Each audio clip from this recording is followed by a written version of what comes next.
Wargamers, let's talk about Necrons. A lot of you have been able to either see leaks online or go into your local game store and see the rules for yourselves in a hard copy format. But generally, I want to talk about what these rules mean for how Necrons are going to play, what it's going to mean to play against Necrons, and what we might see from the army moving forward into 8th edition. Before we do that, though, I want to say thanks for watching. If you like this video, if you like my other videos, go ahead and hit the like button, hit the subscribe button, and the notification bell as well. That way you don't miss any of my upcoming 8th edition videos. And on that note, I also have a subscriber giveaway that's going on now too. So go ahead, check the link out for that in the description below as well. Enter to win some cool free stuff. So, all right, Necrons. Let's start off looking at kind of the overarching rules for the army. One of their signature abilities is the living metal special rule, which just means that any model with this ability can recover or wound lost earlier in the battle at the start of each turn, which especially for models that have a lot of wounds, can really add up. So even if you have a lot of wounds, it means that you're probably going to be around long enough to actually use this ability, and it can add up. Of course, there's only so many turns in the game, and so you're only going to get about 5 or 6 wounds back. But for vehicles or things that have cascading or tiered abilities, having this rule can really make a difference between being real crappy and being not so crappy, or just being normal, right? So if this one wound pushes you back over the threshold, that's clutch. So there's a clear benefit to that there, as well as just making all your units a little bit more survivable. And that's really the theme for Necrons, is survivability. Along those lines, they also have reanimation protocols, which just means that on a 5+, you can bring back a slain model. So if you have a unit of warriors, 3 of them die at the beginning of your turn, or at the end of your movement phase, you roll 3d6, and 3 of those can pop back up. So it's pretty simple, pretty straightforward, and it really means that you have to focus down Necron units in order to prevent them from just continually regenerating. And oh yeah, by the way, it's not just the following turn. If you lose a guy on turn 1, he can regenerate. He can reanimate on turn 5. There's nothing that prevents that from happening, and it's explicitly stated that that is allowed to happen. So you really need to make sure that you wipe out an entire unit in order to avoid this type of issue. And there's all sorts of ways that that ability can be buffed and is stronger for certain units. So it's a key part of the way that Necrons have played in the past, and again, it's a key part of the army now. The third thing that they have is the powers of the Catan or Satan. I know people get bent out of shape when I mispronounce things, but that's what we're going with. We're going with Catan. And these are basically the stand-ins for their psychic powers. Necrons don't have Psychers, but they do have Catan shards. So there are 3 here. The first is Antimatter Meteor, and on 2-up it does D3 mortal wounds to the nearest visible unit within 24 inches. The second one is Times Arrow, range 24 inches. You roll a die for a unit within that range, and if the D6 that you roll is greater than the number of wounds remaining, that kills a model. So yeah, and then the third one is Seismic Assault. You do D6 per model in the unit, and every 6 is a mortal wound. So these are all ways of delivering mortal wounds, which can't be saved by armor saves or invulnerable saves, which is brutal, right? So these are all quick and easy ways to get mortal wounds delivered, and they all have slightly different applications. Antimatter Meteor is probably going to be better for a smaller unit. Seismic Assault is going to be better for larger units, and it also doesn't require a line of sight. So if there's a guy hiding behind a wall, this is your ticket. And then Times Arrow is going to be good for like single models or characters or something like that. You'll be able to snipe them out pretty easily, assuming it's not like a knight or something, right? So all have slightly different applications. One thing that I'm concerned about with these is that the Catan are a little bit of glass cannons, and we're not going to really get into the nuances of each of the shards or the Transcendent Catan or anything like that. But for the most part, the Catan shards are glass cannons, and they can do a lot of really cool things, specifically these abilities, but they can only cast one per shooting phase, with the exception of the Lord of War and the Tesseract Vault. And they don't have that many wounds. So even though they have an invulnerable save from their Necrodermis, Catan seem like they're just going to get plowed over by fusion blasters or melta-guns. That things that do multiple wounds are going to take them up pretty quickly. And so I think that the applicability of the Catan powers is limited because of that. So enough about kind of these general things. Let's move on to some of the unit-specific things, starting first with the characters, because Necrons have tons of characters. The biggest thing is that they are all pretty much major force multipliers. They're all pretty good, but I think there's more or less two tiers of characters. There's the top tier, which I'll talk about, and then the bottom tier, which is not quite as good. They still have some situational benefits or benefits that just aren't quite as potent as these guys. And by the way, please tell me what you think in the comments below, because of course this is just my opinion without ever playing them in 8th edition. But the four guys that are really going to make your day are the Stormlord, Xandrek, Xeris, and Orican. So those four guys are major characters that you'll probably want to include one, if not two of those in your army. And the reason is that Stormlord does some really cool stuff. He has a 2-up save with Living Metal and the Undying special rule. So instead of regenerating just 1 wound, he regenerates 3 wounds at the beginning of his turn, which is crazy.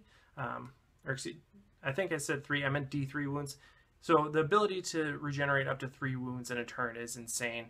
And then he can do his Storm again, which is pretty cool.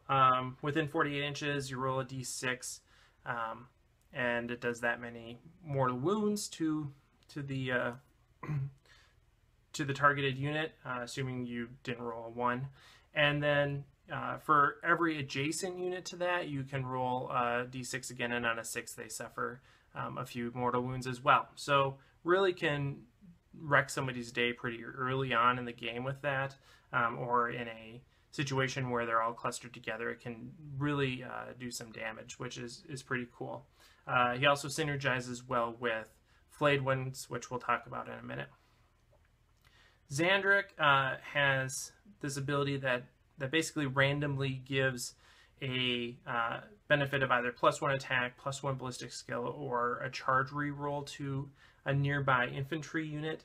And he can also shut down auras from enemy characters within 12 inches. So I think 8th edition is going to really rely on these aura abilities from characters. And so being able to negate those completely, to shut down a character and not allow it to benefit nearby units, is going to be huge. So being able to shut down a unit is going to give you some massive tactical flexibility. You're going to be able to move into situations that you wouldn't otherwise be able to, for fear of having to face some sort of aura ability or some sort of special trick that is going to hurt. So this is important. Xeris, he can increase the ballistic skill of warriors or immortals permanently, which this game is not so much about the strength of weaponry as it is about ballistic skill and about AP values and volume of fire. So being able to increase the ballistic skill is really important. There's not that many things that do that anymore, and especially with the increase of things that were previously stealthy now causing reduced to hit rolls, like stealth suits. having this ability can negate that, which is really nice. And then Orican, he can give a 5-up invul save to infantry and a +1 to reanimation protocols. So again, a good durability unit, kind of leaning into the strength of Necrons as being a durable unit to begin with.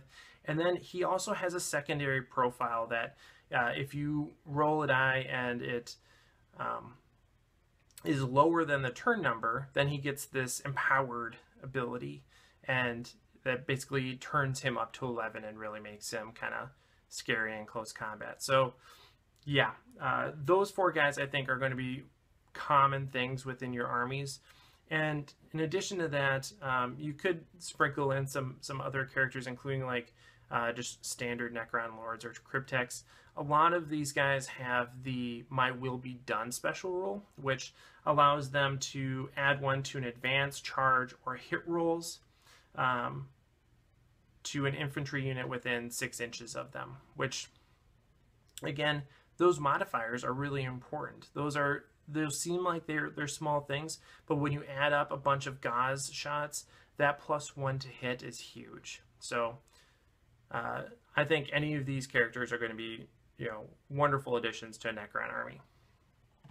Speaking of warriors, they're really good. I think they're going to be, an abundant component of most armies. Not that they weren't before, but they're really, showing up as star troop units amongst all the armies that have been, released for 8th edition. And the reason why I say that is because they're a little slow, but they really don't have a lot. They don't give up a lot for that. That's the only thing that they give up. Sorry guys, that got a little twisted around. But basically, the only thing they give up for being good is that they move 5 inches instead of something else. So they're a little slow, but still not too bad. Their range isn't fantastic, but still pretty good. And their weapons are strength 4, AP 1, meaning that they're going to shred through things real easily. Like I said, this game isn't really about strength anymore because it's no longer the kind of incremental difference between strength and toughness that makes a difference. It's this whole order of magnitude. You have to double out on toughness or double out on strength to really see any type of wiggle room in your ability to wound something. And so this -1 AP makes a big difference.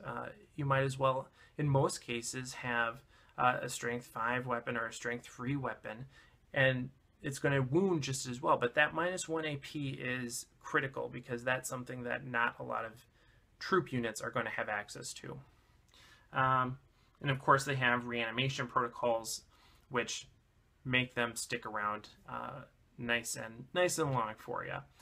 You can pair them with a Ghost Arc, which is going to alleviate the mobility aspect of it, but also makes them even more durable because it allows them to basically re-roll their reanimation protocols. So not only do you have the benefit of rolling them once, you can roll them again just in case you didn't get all your guys back up, which I think is a really nice thing. So again, we're going to see armies that are basically focused around this warrior Ghost Arc pairing. Flayed ones are pretty good. I really like them. They pair well with the Stormlord because he allows them to re-roll their to-hit rolls, and he also can give them +1 to their charge range by My Will Be Done. So it works out really well. Beyond that, though, they also just have some good stats. They have 4 attacks and can re-roll to wound. So not only are they, getting +1 to charge, adding or taking care of their hit rolls with Stormlord, and then re-rolling their wounds, they're just putting out a lot of dice towards the enemy, which I think is really nice. Really cool unit that we didn't see a lot, but I think we'll see more now because it does have a purpose. It can shred flesh really nicely. Now, of course, the counterpoint to that is that Wraiths are also super good in this edition. And the reason why that is because they have a 3-up invul save, which is weird because they have a 4-up armor save. So why would you ever have why not just, it doesn't make, why does it have a 3-up invulnerable save but a 4-up armor save? I don't get it. Like, you're always using the invulnerable save then. So, okay, but yeah, they have a 3-up invulnerable save, 3 attacks, and have a 12-inch move speed, and then they can be equipped with a beamer that does, that's a heavy D3 weapon with -3 AP, and does a mortal wound on a roll of a 6. So that's just, they're pumping out tons of firepower right off the bat, and then once they get into close combat, they're going to shred things again too. So I think in a lot of cases you're going to see more race than flayed ones, but maybe if you bring Stormlord and pair it with flayed ones, or Stormlord and a monolith and flayed ones, you'll see things work in a slightly different way. And maybe you'll see less race because of that. But overall, I think race are really good, and flayed ones are kind of in a close second. Then moving more into the vehicle section, the Doom Scythe again is going to be a heavy hitter. He has heavy D3, Death Ray, that's strength 10, -4 AP, and then D6 damage. So again, just really just bringing it home, guys. And it's also very mobile, so I don't see this being something that a lot of people are not going to bring. And then finally, destroyers and annihilation barges are really good. They're going to be putting out a lot of high volume of fire, strong AP shots, and destroyers and annihilation barges are relatively cheap. One problem with the annihilation barge is that it has quantum shielding but relatively fewer wounds, so it's not really going to benefit as much from quantum shielding as other things. Basically, quantum shielding, the way that works is if you take 3 damage and you roll a 2 on your quantum shielding roll, you ignore that damage. If you take 5 damage from a weapon and you roll 4, then you don't take any damage from that weapon. So quantum shielding really protects you against multiple damage wounds, and that's going to be a bigger benefit for things that aren't going to be easily taken out by, single wound shots. So things like the Annihilation Barge have relatively few wounds, and therefore aren't going to be benefited as much from quantum shielding as things that have a lot of wounds and really are going to be the focus of these multi-wound weapons. So there's that. But like I said, the Annihilation Barge and Destroyer is relatively cheap in comparison to the Monolith, which is a beast. If you're playing high points, if you want to have a lot of mobility, tactical flexibility, and just put out a lot of firepower, the Monolith is going to be your unit. And so overall, I think we're going to see armies, yes, with a couple of these named characters, focused around warriors and ghost arcs and race, or potentially flayed ones, with a little bit of a Doom Scythe sprinkled in there, a little bit of this going on, just kind of sprinkle it in there, and then destroyers and annihilation barges with the option to switch that out for a monolith. So that's what I think about Necrons. They look real scary, they look real powerful. I'm nervous about having to face them because they don't look like they're going to die. They just won't die. So that's it. Let me know what you think in the comments below. Of course, check out that video to enter to win free stuff. And of course, happy wargaming.